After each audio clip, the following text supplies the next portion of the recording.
Cair lagi nih dari aplikasi pinjol cepat cair ke Dana di tahun 2026 ini yang memiliki tenor hingga 12 bulan senilai Rp780.000. Di sini gue mendapatkan pinjaman yang kecil karena kredit skor gue jelek ya. Tapi berita baiknya adalah walaupun kredit skor gue jelek, gue masih bisa mencairkan pinjaman yang lumayan besar nominalnya, kurang lebih 1-2 ini terkena biaya layanan. Nah, buat kalian yang ingin mencairkan pinjamannya seperti gue juga, kalian bisa ikuti step by step yang gue berikan supaya pinjaman kalian dicairkan seperti ini. Jangan kalian cuma nonton video ini, nyari nama aplikasinya tanpa mengikuti step by step yang gue berikan. Takutnya pinjaman kalian ditolak dan ujung-ujungnya nyalahin channel ini. Ini adalah pinjol mudah cair ke Dana 2026 tanpa BI checking. Data busuk masih bisa cair.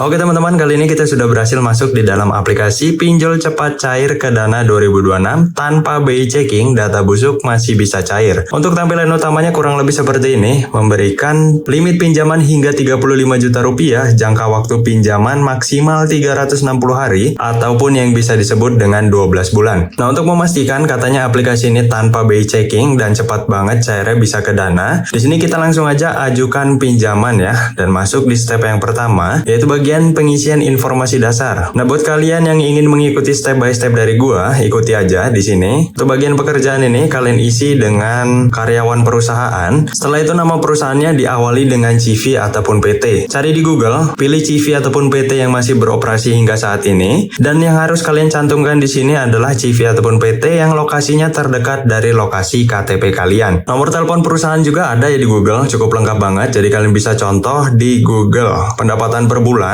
isi aja sesuai dengan UMR kota kalian, nggak perlu dibesar-besarin ya. Di sini gue akan mengisi di nominal 4 juta sampai 5 juta rupiah. Nah, untuk tambahkan alamat, ini adalah alamat tempat kerja kalian. Gue ingetin sekali lagi. Jadi bukan alamat tempat tinggal kalian ataupun alamat domisili kalian. Gue close terlebih dahulu ya, kita lihat. Nah, sedangkan untuk bagian atas, email ini bisa kalian isi sesuai dengan nama kalian ataupun nama KTP yang kalian gunain untuk verifikasi. Kalau nggak ada juga nggak apa-apa, nggak masalah. Status pernikahan kalian cocokin aja dengan KTP kalian. Jumlah anak 0, masa belum nikah, tapi jumlah anak udah 6 kan nggak mungkin. Nah, level pendidikan kalian pilih SMA. Jadi setelah kalian mengisi bagian step ini, kalian koreksi terlebih dahulu ya, tidak boleh ada yang salah. Jadi harus sesuai dengan data diri kalian. Nah, di sini gua akan isi terlebih dahulu ataupun melengkapi step yang pertama ini. Setelah itu kita akan masuk di step yang kedua. Nah, di sini kita sudah masuk step yang kedua ya, yaitu kalian harus memfoto KTP bagian depan. Ini adalah syarat wajib untuk pinjaman online. Aplikasi manapun pasti syarat wajibnya adalah KTP. Jika ada aplikasi menyediakan pinjaman tanpa KTP, itu bohong ya. Jadi perlu gue ingatin buat kalian yang ingin memfoto KTP bagian depan, itu hasilnya harus benar-benar jelas. Harus terbaca mulai dari NIK,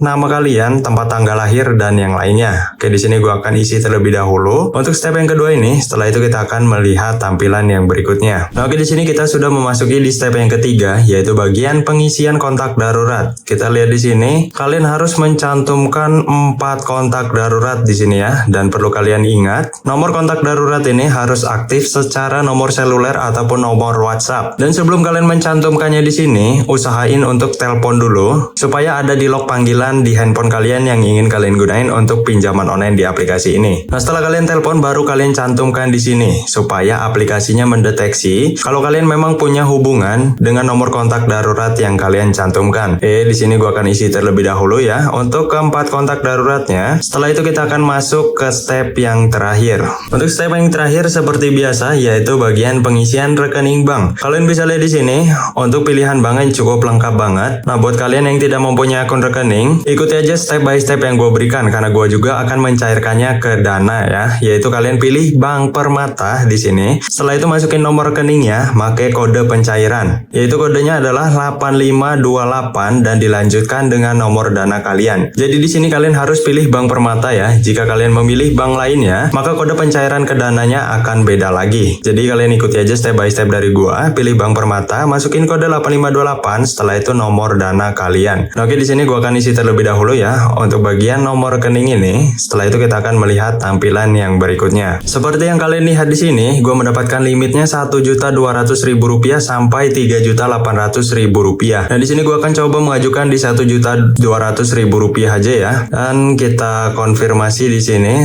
Jangan lupa kalian checklist dulu di bagian bawah sini. Nah, untuk pinjaman ini ada biaya layanan ya. Jadi yang diterima di rekening Dana gua senilai Rp780.000 saja jika memang pinjamannya dicairkan. Kita langsung aja berikutnya lagi di sini dan kita konfirmasi. Oke, tunggu sebentar masih loading ya. Nah, setelah itu kalian harus ambil selfie lagi. Ini adalah step yang terakhir ya. Oke, di sini gua akan ambil selfie terlebih dahulu. Nah, oke teman-teman, di sini pinjaman gue sedang ditinjau senilai Rp1.200.000. Jangka waktu pinjaman 7 hari. Ini mungkin karena kredit skor gue jelek ya. Gue ini mempunyai riwayat yang buruk dalam aplikasi pinjaman online yang berbasis di OJK. Jika kredit skornya bagus, maka tenornya akan panjang sampai 12 bulan. Perlu kalian ingat, ini adalah aplikasi pinjol ilegal. Tadi di tampilan awal ada bacaan OJK, berarti itu bohong ya. Jadi aplikasi ini aman digalbay tanpa DC lapangan dan juga tanpa BI checking kalau memang ini beneran cair. Dan alhamdulillah di sini pinjaman gue sudah dicairkan senilai Rp1.200.000, hanya menunggu kurang lebih 2 menit saja. Untuk nominal yang diterima di rekening Dana gue di sini senilai Rp780.000 ya, karena terkena biaya layanan. Tapi jika kalian membayar angsurannya, itu tidak ada biaya layanan sama sekali. Misal minjem 1-2 ya kalian harus mulanginnya 1-2 juga. Jadi kesimpulannya adalah kalian bisa ikuti step by step yang gue berikan karena aplikasi ini benar tanpa BI checking dan mudah cair ke Dana di tahun 2026 ini. Untuk nama aplikasinya di sini bernama aplikasi Rupiah Go. Kalian bisa temui aplikasi ini di Google Play Store handphone kalian. Sudah terunduh sebanyak 50.000 unduhan, memiliki rating 4,4 dari 609 ulasan. Jadi buat kalian yang pinjamannya selalu ditolak, langsung aja coba aplikasi yang satu ini karena gue sudah terbukti mencairkan pinjaman walaupun data gue jelek ya, ataupun bisa dibilang kredit skor gue jelek. Buat kalian yang sudah mencairkan pinjaman dari aplikasi yang satu ini seperti gue juga, kalian bisa komentar di bawah ya untuk membantu teman-teman yang lainnya yang lagi kesulitan mencari pinjol cepat cair ke Dana 2026 tenor 12 bulan. Sampai bertemu di video selanjutnya. See you next time.